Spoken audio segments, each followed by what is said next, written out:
Welcome to Dr. Carl Grod, a podcast where we explore what makes the secular sacred. Consider me your resident enthusiast, Jameson, and I'm joined today by your resident theologian, Ben Burnside. the soon-to-be Dr. Elbow Patches himself, the Reverend Dr. Ben Burnside. We gotta let it roll off the tongue. Because it's bad luck. It's like 3 years away, 4 years away. Well, that's a long time to wait. Okay. Much like pre-orders, I want it now. So I'm just going to live into the fact that I want it. Keep that excitement and adrenaline hyped. If you're joining us for the first time, we're now in episode 3. It's not too late to jump on in and be a part of conversations where we tackle really exciting topics. Like today, you may have noticed we're talking about monopoly, materialism, and the appeal of euros. But as always, let's start our show by doing something completely different. So Burnside, what question do you have to ask me this week so I can pour upon you some of my infinite wisdom? Sure. We are talking about Monopoly, so I was going to do a slightly Monopoly themed question. Right. So there are 1.5 billion versions of Monopoly. Which one was the most significant for you? Part of me wants to challenge you. 1.5 billion. There's that doesn't sound like an actual stat. There's authorized versions of Monopoly, and then there's like Aggiopoly and all these ones that you just find in stores. Well, I guess technically any child that draws on a piece of paper in a preschool, that could be an unofficial variant. It's the easiest game to theme. So I was, as a kid, I always played the classic version, and I was very against any other themes. I've always been kind of a purist. So I used to get mad at my friends who had versions of Monopoly that weren't the original black and white. My grandmother had a really cool old copy from, I think, the 50s. So it was super old school Milton Bradley or Parker Brothers. That is Milton Bradley. No, wait, I'm getting confused on my folks. Who knows? The point is, it was old. And it's probably actual lead weights. Right. I'm pretty sure if you ate the pieces, they would make you go deaf like Beethoven. And marginally insane. But I want to play off this a little bit because a version of Monopoly that really wasn't Monopoly, but it really was a game called Go for Broke, which took the concept of Monopoly. Instead of needing to accumulate a lot of money, you had to spend all your money, which I thought as a kid was so fun because you had to go to the horse tracks and bet on horses. And if you did well, you'd make a lot of money. And you're like, oh no, I actually bet on the winning horse. And you were trying to bet on the stock market. So you wanted to, buy high and sell low and all of this stuff. It was a lot of fun. And for whatever reason, that sparked within me a general love for accounting that has persisted to this day. And if you lost all your money at the track, you go home and you get a wife is disappointed card. That's right. Wife is disappointed. Well, in that game, you really wanted your wife to go out and buy. You only bought 2 furs a day, honey? Buy some more. Go. You have to check it out. Go for Broke. A really, even the mascot of it looks like an overweight Monopoly guy. He looks like kind of almost a walrusy Monopoly version. So my question for you is kind of similar. We're talking about Monopoly in euros, and I know that you are a big Eurogame fan. And just before I ask my question, I want to clarify this in case you're chiming in and saying, I know about Monopoly. What the heck is a Eurogame? All a Eurogame typically means is a board game that has some kind of interplay of different systems.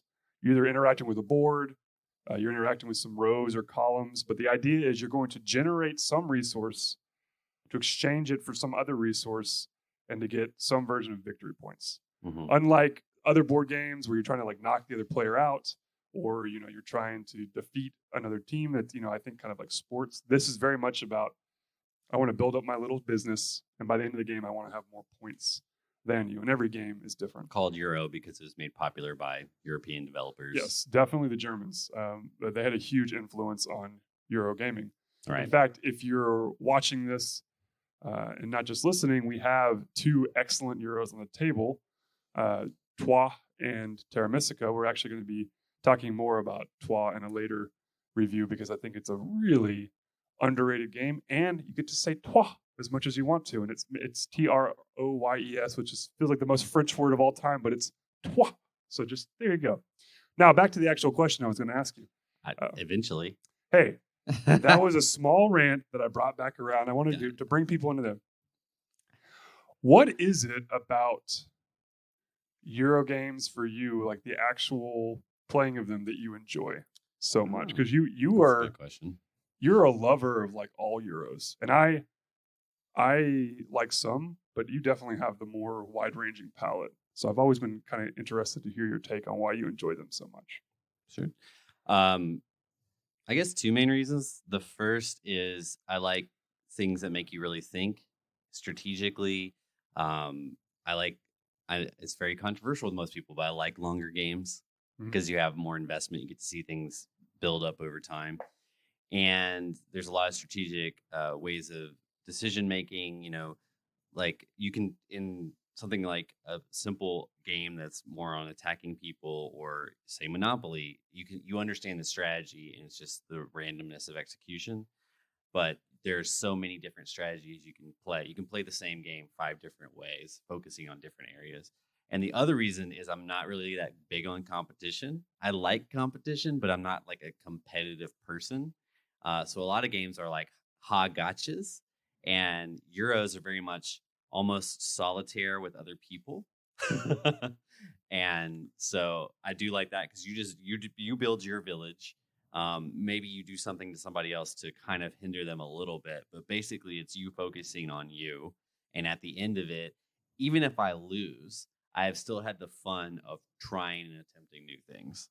That's a good point. And I should have brought that up when we talked about your games. A big marker of them is they typically, it's funny that we're talking about because Trois is a little bit different in this regard, but they typically don't have a lot of confrontation. They Right. are an opportunity for you to build up an engine, and there's some slight blocking, like maybe I can stop you from taking or a choice or buying a specific card that you want. But in reality, I typically am not going to be able to come in and be like, oh, those are the resources. I'm going to take all of them from you. So you can plan out your next 7 turns in your head if you want to.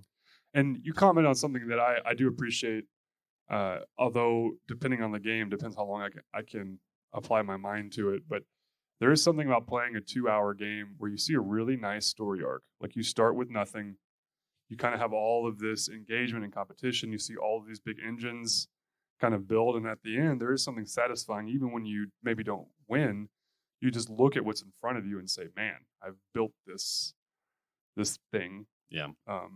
And that kind of drives us into our topic today, which is let's get to it. talking about Monopoly, which has some Euro feel, although compared to the modern designs, it feels like it's generations away, which makes sense. It's from the early 1900s. But there is that whole idea of, I think the big thing we want to wrestle with today is why is it when we play Euros or if a lot of us have only played Monopoly, why is it that we love to own things? Why is it that we love to build our own thing? Why is it that we like to possess kind of resources or money? Why do they love to charge rent? Right. Why do we love to build hotels and charge you ultra rent? Why do we love? Yeah, there's a whole list of questions, but there seems to be something in there, and that's something I think we want to talk about is materialism. And we'll get a little bit more into what exactly that means in just a second. But that's kind of what intrigued us. Yeah. Because there does seem to be this overlay, right, of I know I should probably care about more important things, but right now all I want is those bread counters on the board. I want to have the best bakery. It's going to happen. And for whatever reason, now because I'm sitting across from Burnside, my bakery will be better than his bakery.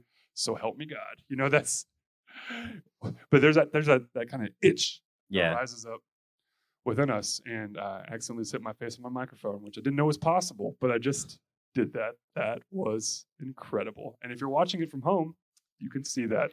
So, Jameson, how did Monopoly come about? Right. So, Monopoly. You may find it interesting that the history of Monopoly kind of feels a little bit like a meta commentary on capitalism overall. It was developed by a woman, and I wanted to write down her name. Lizzie Maggie in the early 1900s, and she actually designed it in order to show and teach all ages, but especially children, kind of the shortfalls of just buying totally into capitalism and what it would kind of infect in your community. It was meant as like a warning. Yes. So there's actually 2 versions of the game. It's called the Landlord's game. Okay. I didn't know that. But there's 2 versions. One was to show you how if you cooperate, you could actually get more money. And then the other version that became the popular one that kind of was picked up and sold by Parker Brothers was this whole idea of, no, you can actually like buy properties, charge rent. But you see it very much if you know its origins as a Landlord's game. you see that in the game, right? Because you're moving around, you're literally buying properties, and you're charging people rent when they land on it. What's interesting is it was kind of unheralded until I think the story goes it was a dinner party where another designer kind of heard about this, and so they decided they would kind of write their own rules, and they developed it.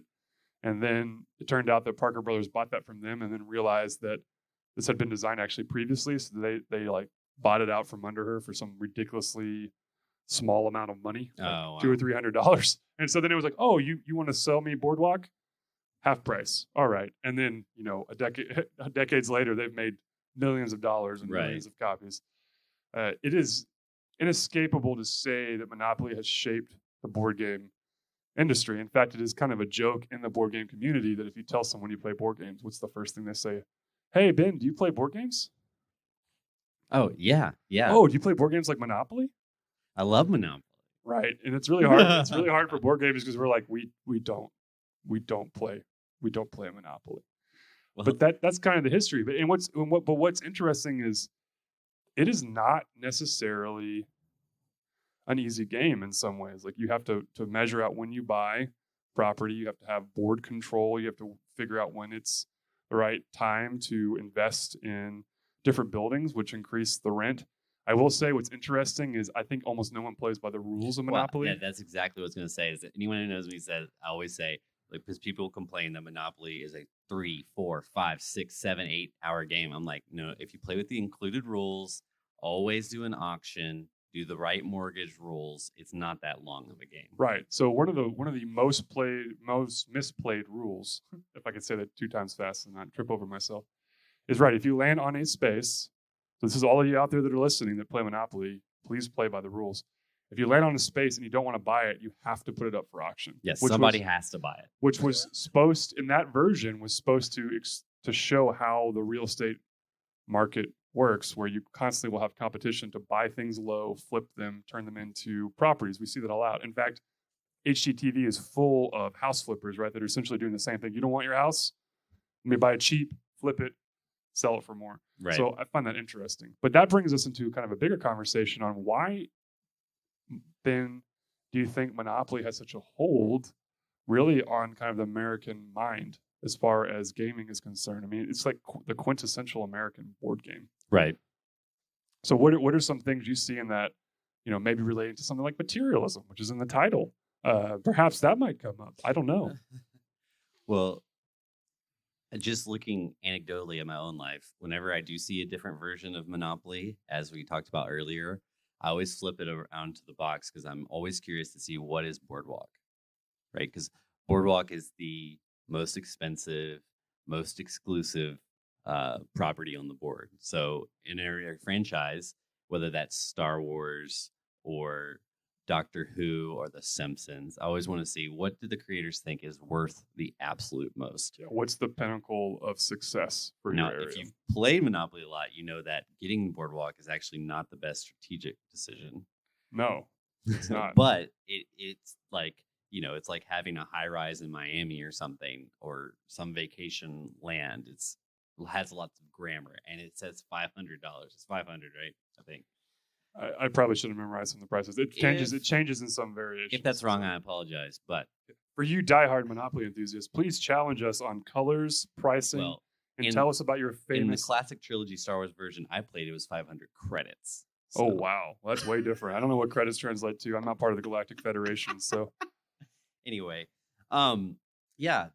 materialism at its base is a definition that what matters most translates to the things that we have.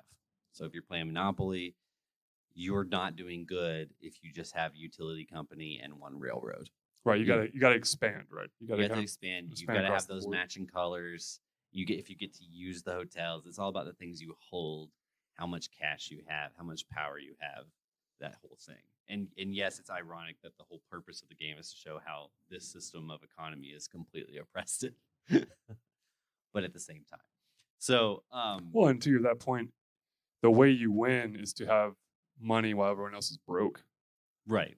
Like you want to drive everyone out of business. The goal is to drive everyone into bankruptcy, and you still maintain the properties. Right. Right. So. Yeah. So, obsession with materials and money, as opposed to the other things in life, is not new to our society or even the past 400, 500 years. It's something that Jesus talks about all the time. Uh, most, or not most, a lot of the things he says, a lot of the parables he says are all about money and how do we manage service in our lives. So there's this famous thing of saying, you cannot serve two masters, God and mammon, mammon being the personification of money, wealth, power. You cannot pursue both of these things at the same time. He tells the parable about the rich man who has so much that he has to build more barns just to hold all of his stuff. And then he just dies one night. Yeah. God comes to him and says, "You fool, you will die tonight." Right. I actually brought my Bible. There you go. To remind me. But I thought we were just going to free rein. We're pretty sure this is what Jesus says in a parable. This is the Burnside Doring translation. We want to get it. So the obsession with having possessions and that tying to personal wealth, personal value, is not a new concept. But I think it has taken on a special focus as of recent times. There's been a shift away of thinking of us living in society. What makes that valuable? What makes that important? We like to think that it's the ideals of we bound together for freedom or for the American dream to empower one another. All these like positive ways of thinking, which are good, but in reality, there are lots of other ways of looking at it.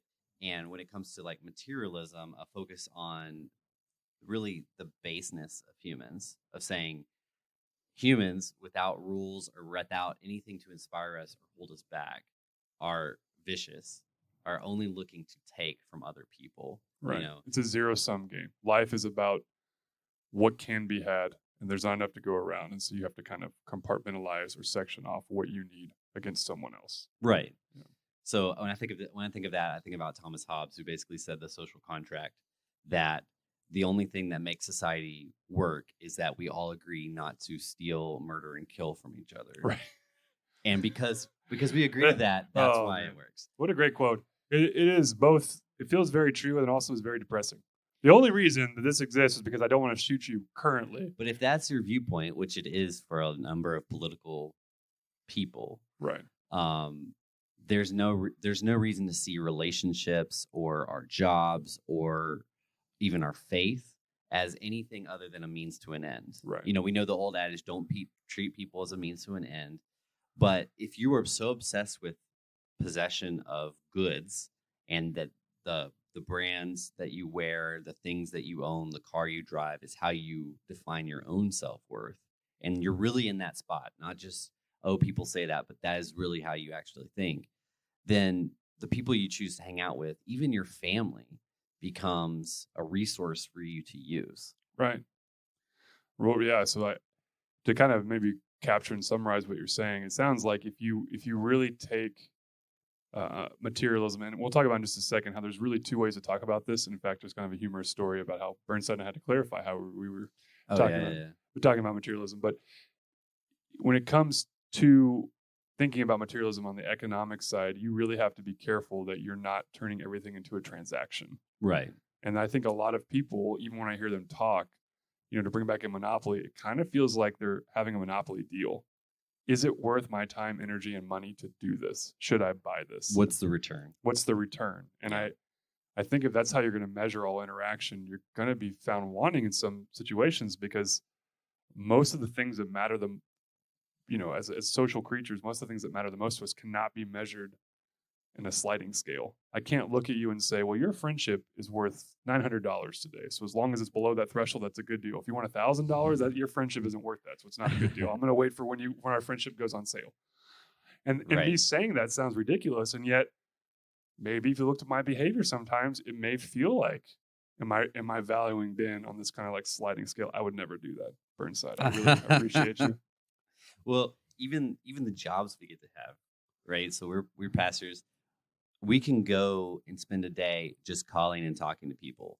Is there anything like from the business world we are producing or accomplishing? Right. It's all investing in relationships that has no, at the end of the day, there's nothing I can show that's saying, this is what I did today. Right.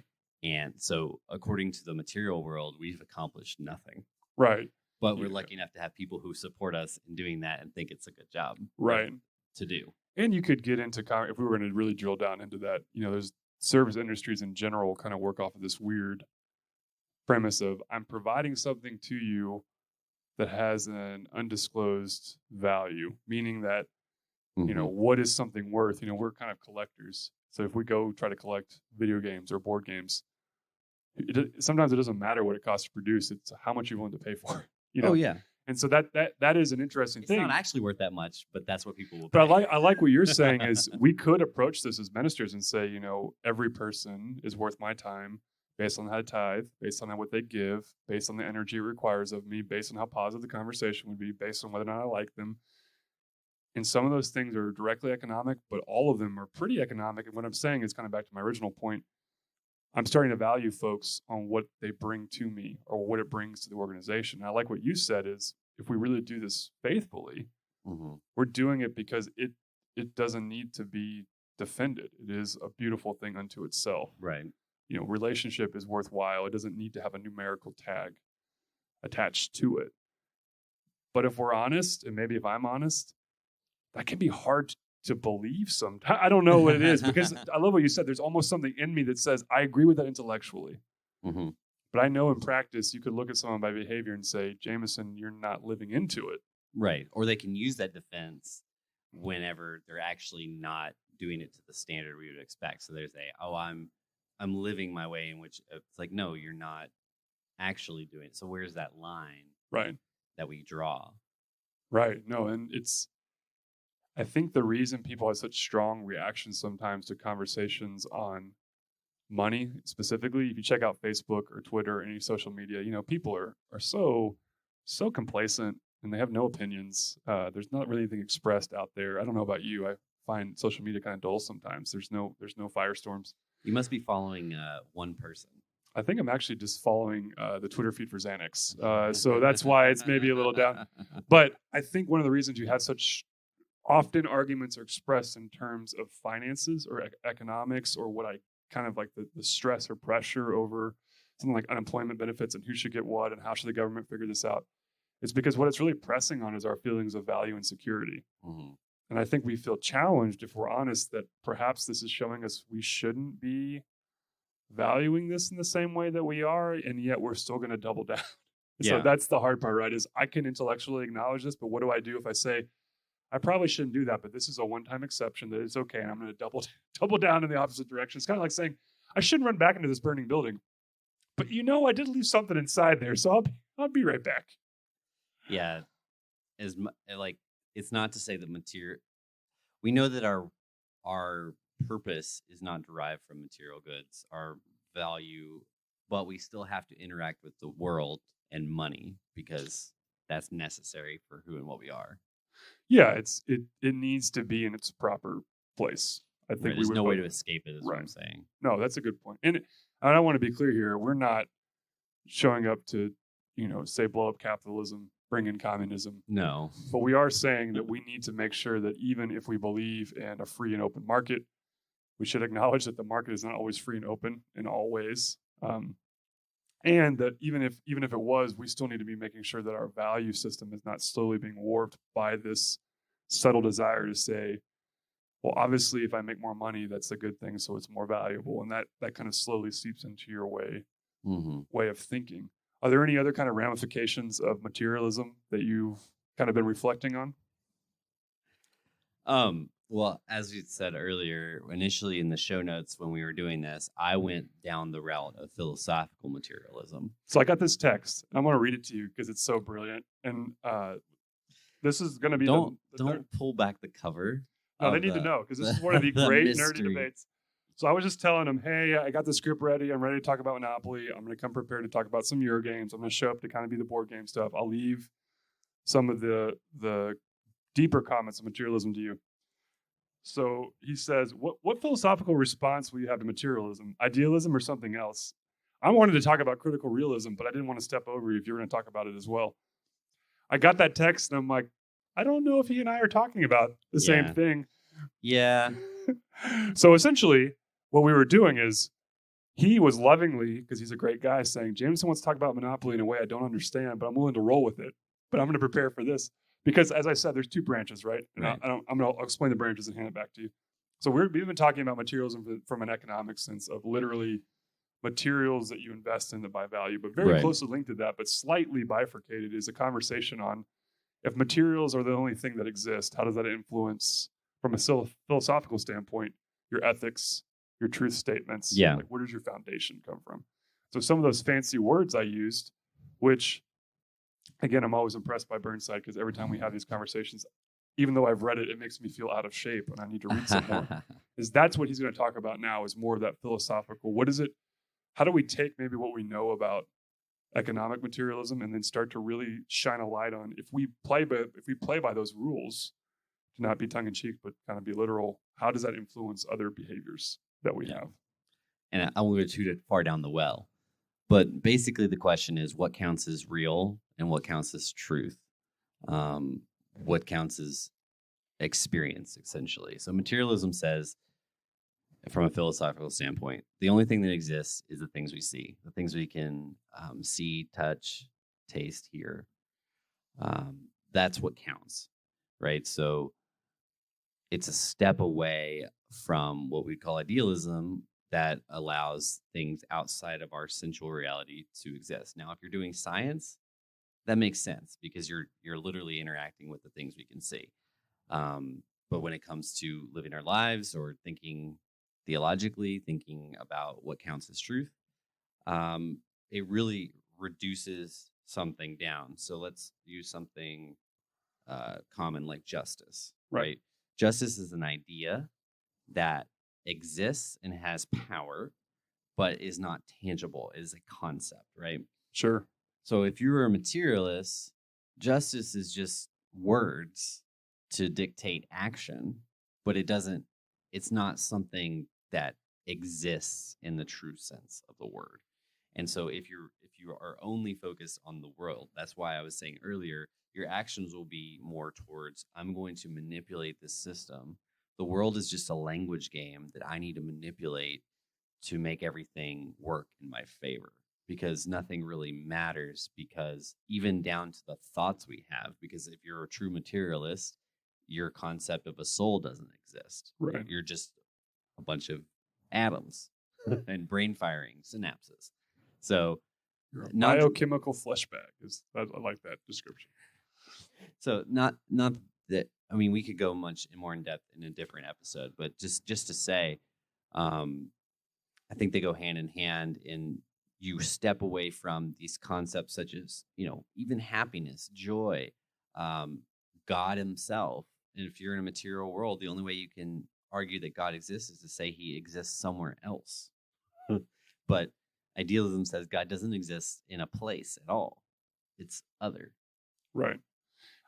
So that was an awesome breakdown of a topic that if you get really into, you can really go down the rabbit hole. There's a bunch of books to read. I was brushing up on my planting guide because I'm going to drop that in. But he's an excellent scholar out of Notre Dame that did a lot of work on this. And what's interesting is this has been a very big point in conversation in the academic world over the last 40 years, really, with Plantinga and some other guys who, for a while, Christianity, especially in America, has always had this give and take with science where it struggled. People have either felt like it's folded in too closely, and you've kind of gone to the von Harnack kernel of truth. Fine, then we'll just almost.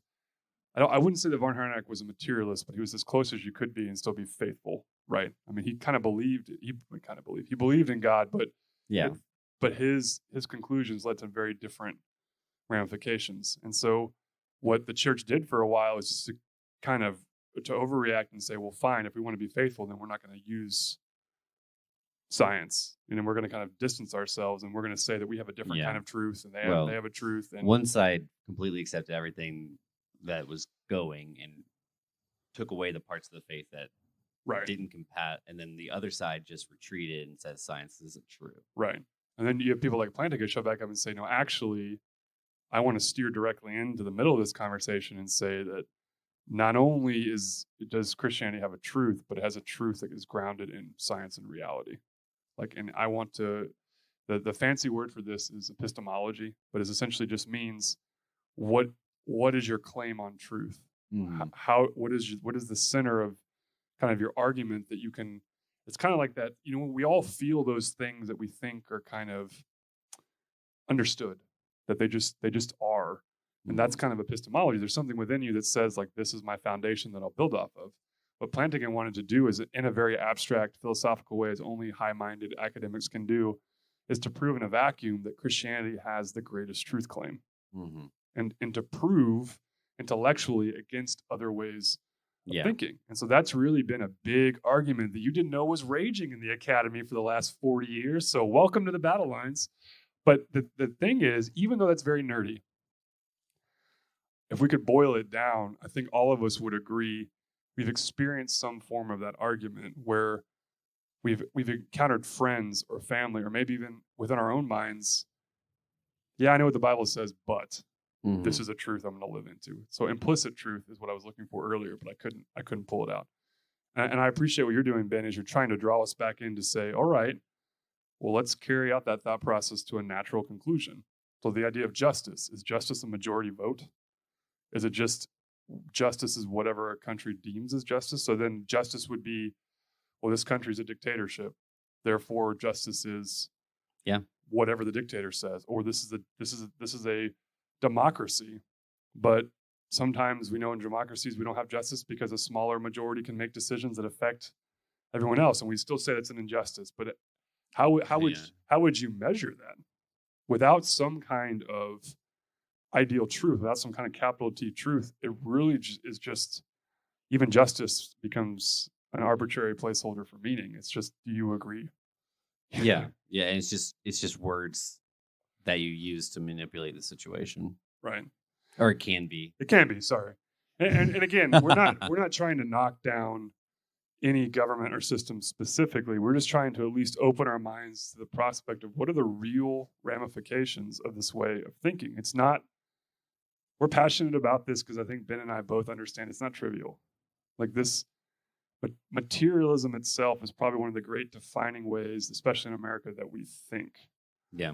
And if we're not careful, we can passively accept some of the truths of materialism into our faith or other narratives, whatever those may be for you. And I just think that we should always be willing to challenge them and ask more sincere questions. Yeah, try playing Monopoly where you're constantly giving money to the other players to bail them out.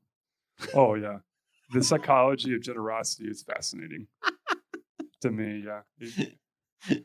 I'm going to give you all my money so I can stop playing this game. That sounds like a great board game where it's like, we just call it humility. You have to prove that you're the most humble by giving away all your possessions, and then you would be crowned the most humble. That sounds like a really healthy way to go. It would last, I think, 2 minutes. Right. You could write the great American novel, Humility, How I Achieved It and How You Can Too. Or how to give people money with getting around various tax laws and restrictions. That sounds fun. Oh my gosh. All right. Well, as he's stirring the beehive, right. But I hope in what you're hearing is the beginnings of conversations that you can have, which is just to stop and think, if there's a policy I'm hearing on the news, if there's something I'm reading on Facebook, am I willing to at least pause and say, why is this upsetting me? What is actually at stake here? Can I be self-aware enough to actually engage in the dialogue? Or if I'm not careful, am I just getting swept away in whatever the implicit truth is and just accepting that it's right, when in reality it could be some form of misinformation that I've programmed in that I am not willing to program out. Or counter to what you actually value. Right. It's interesting to me. I try to never be critical. That's not the right way to say it, because critical just means like you're evaluating when someone says. I try to limit my judgment and how I engage with people to the worldview they express. And so one of the worldviews I know the best is Christianity, just because I've studied it, we've invested in it. Heck, you had so much fun, you're going back for another pass. And one of the things that always surprises me is people will claim some part of the Bible, but then when it comes to money, they'll just have this completely different outspoken stance. And I'm like, but there's also this scripture here that kind of like, you can't serve two masters. Don't build up extra barns. It's harder for a rich man to enter into the kingdom. And I don't think that Jesus is saying that money is inherently evil. What he's saying is it may be one of the greatest temptations that leads us into negative relationship. Because you can't avoid it.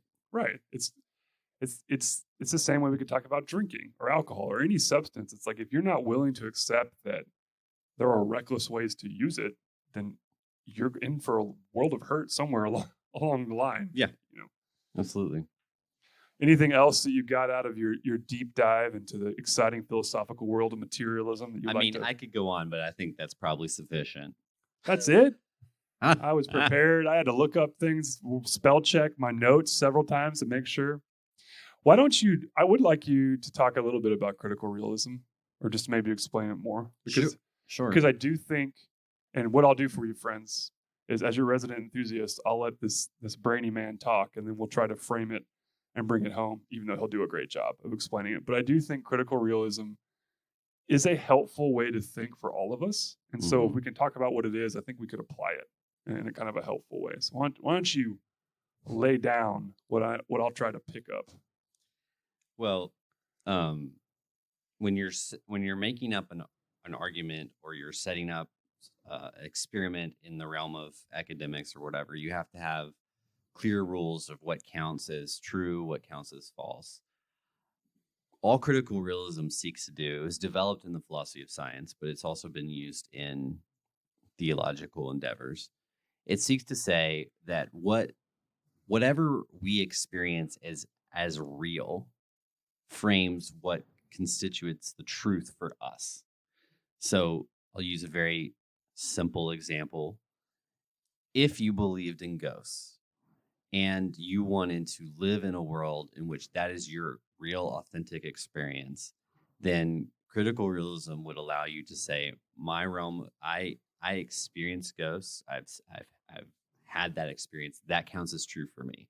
Now, if Jameson has never seen a ghost and absolutely says it's false, that's completely fine because that's his experience. So his form of truth would be ghosts don't exist. Paranormal Activity is a bad movie, Burnside, and you're not going to be able to backdoor to this conversation. It was used by a scholar, Andrew Root, to explain why he wanted to allow people's experience with God to not just be their personal stories, but to be included in his kind of understanding of how the faith works into theology. So, they had a direct experience with God. You can't verify that scientifically. You can't universalize it. You can't recreate it. But it was people's actual real experiences, and he wanted that to count, in a sense, in his book. So critical realism basically says, if you've directly experienced it, it is enough to count it as true for you. And now it's not complete relativism. It's not everyone makes up their own truth. It's more of a way of seeing the world through different perspectives. So in a Christian perspective, what we count as true is going to be distinctly different from someone who is not Christian or another faith, or someone who even different would be if you're atheist or if you're agnostic. All of those are going to have different ways of viewing the world and cultural lenses as well. We value stuff that other cultures don't value or hold to be real or true. And it's meant to explain the ways in which we are so different and interact with the world in a different way. If what I define as true is different from how you define truth, we're going to really struggle with conversation. Instead of just assuming that everyone should operate according to the same truth. Right. One way that I've thought about this when I've read it that may be helpful for you that are listening is I think about critical realism as trying to understand if we're attached to the same tree sometimes, why are our branches so different? Yeah. Or if we're not even attached to the same tree, why are the conversations so hard? Because there's two kinds of dialogues, right? If you're on let's just use Christianity. If you're on the Christian tree, we agree on some truths, most likely, but we know there are many aspects of conversation where we are in very different parts of the tree. And some people don't even think that the limb above them or below them is part of the tree. you Yeah. know? And then if you have someone who's not even a part of that tree, they're a whole, you're an oak and they're a pine, or however that works, you could drive that metaphor into the ground. To your point, it's if you want to have a healthy dialogue, how do you bridge that gap? How do you acknowledge not that, and I like that you pointed out, we're not arguing for relativism, which I think is a classic issue really with materialism in general. Is if you go down the materialist route, it is really just everything's relative. Yeah. But what this is trying to do is to say, how do you take personal experience and bring it into dialogue with something that is a greater truth? Mm-hmm. And because it's almost to me like your interpretation of what you know to be a deeper truth. Yeah. But I love the idea that critical is literally in the name, because what we always need to do is to be aware of that, to say, this is my reality to some extent, but also am I willing to still experience, discuss, understand how it could shift, it must shift, it must change. There's a certain amount of a philosophical humility. I can't think of a better word. But that's why I wanted you to bring it up. Yeah. I think for some folks, especially folks in the church, it can seem scary to start questioning some things. It can seem scary if you start to say that we don't just know exactly what God means when God says something. Yeah. That truth needs to be so unassailable. And in some ways, I don't think nothing we've said today says that we don't think that God is true. What we're trying to argue is our understanding of what we mean by that is what we keep working on, because we're not. Right. You may not realize this. We are not God, or at least we are only gods in our own mind. According to you, that is my reality. I believe that I am God. Therefore, all of my lived experience is telling me that. Yes. That's a horrible nerdy The joke. only problem is no one else shares that reality, so it's just as subjective. Well, then I am like thing. that small weed in your garden that thinks that he's all the bee's knees and wants to get everyone else to come hang out with him. That's a whole different thing. You don't get to have your own philosophy because of that. Fair enough. Well, this was a lot of good conversation, and I think we're going to tie it back around to, all right, so we've opened up the door to materialism. We've talked a little bit about critical realism. We've talked about how do we begin to understand the truths that we hold to be self-evident, and maybe some of those that aren't as self-evident as they should be, and some of them that can. Just quote the Declaration of Independence. I guess that is something that's been beaten into me, so maybe I did that subconsciously. I was not attempting to, although I am one of us is very patriotic. But we come back to the idea of Euro games. Monopoly, why is it so special to us? Because I think there is something that is enjoyable. This is what I get. There's something enjoyable about playing the game. Mm-hmm. But what I would encourage all of us to think is, can we leave that game on the table to just be a thing that we enjoy? Yeah. When does Monopoly or the Euro game become our reality? When does it? And again, I feel like I'm beating this metaphor into the ground, but it's just such a good one. But it really has helped me to think, like, what do I enjoy thinking through as kind of like a fun thing to do? Yeah. But then how do I actually act out there in the real world? Right. I mean, in many ways, it's the age-old, like, in games, you exhibit certain behaviors that would be unacceptable in another world. I mean, it's the same argument of playing violent video games or whatever. Because, like, Monopoly, you essentially get up a whole bunch of money and you take pleasure, you take joy, you take extreme joy in putting your fellow people in bankruptcy and watching them walk sad away whenever they have no money left, right? And other board games require you to, like, let's say they require you to lie or deceive actively. And it's getting you to do this, but it's getting you to do behavior that in the outside world is looked down upon. But at the gaming table, it's just good fun, whatever. I don't know what the answer is to that other than I really enjoy it.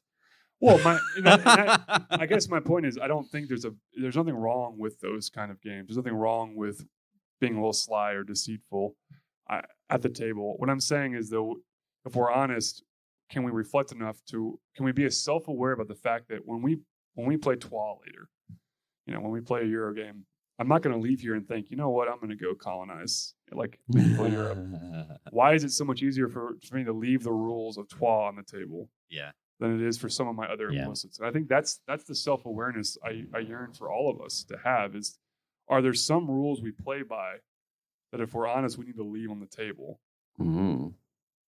And then we need to step back and say, what is my actual truth calling me to?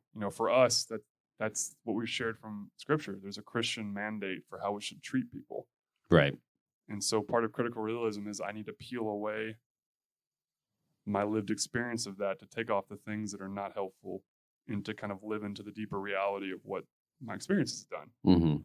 There's 100 different ways we could talk about that. We could probably do a whole show on what it means to kind of like, what is the power of experience and growth. But I really appreciate you leading us through that. That was a lot of terminology. And now at your next cocktail party, you're going to sound really sophisticated. You're like, well, clearly, your epistemology is lacking, my dear friend. You claim truth, but show me, where does that truth arise?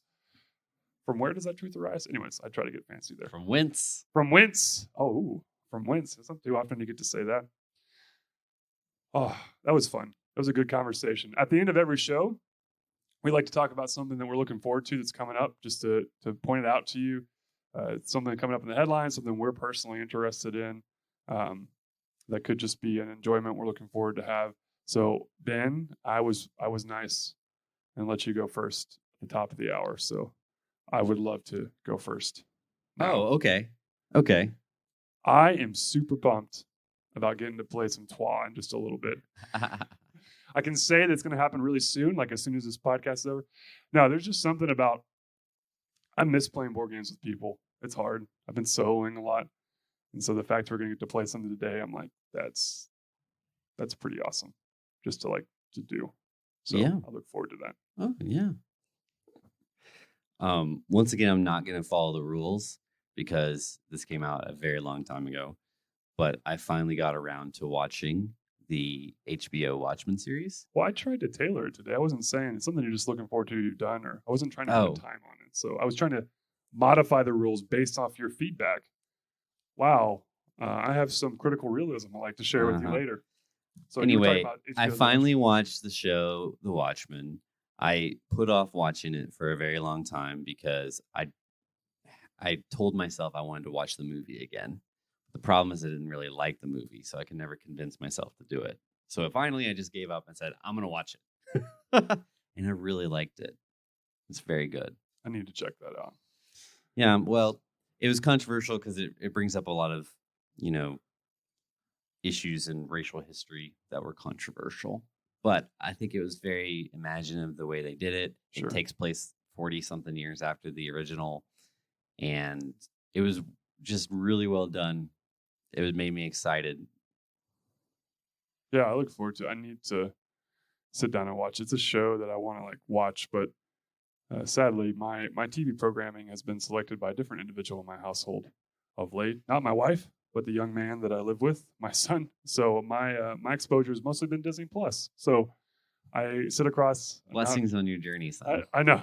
I sit over here very envious of what you are allowed to do. That's been our show today. I hope that you've enjoyed our conversation on monopoly, on materialism, starting kind of that door to understanding how do we shed some of those layers to get down to the things that really matter to us, and how do we be consistent and how we live that out. And we look forward to the next time that we can gather together. My name's Jameson. I've been your resident enthusiast. And I'm Ben, resident theologian.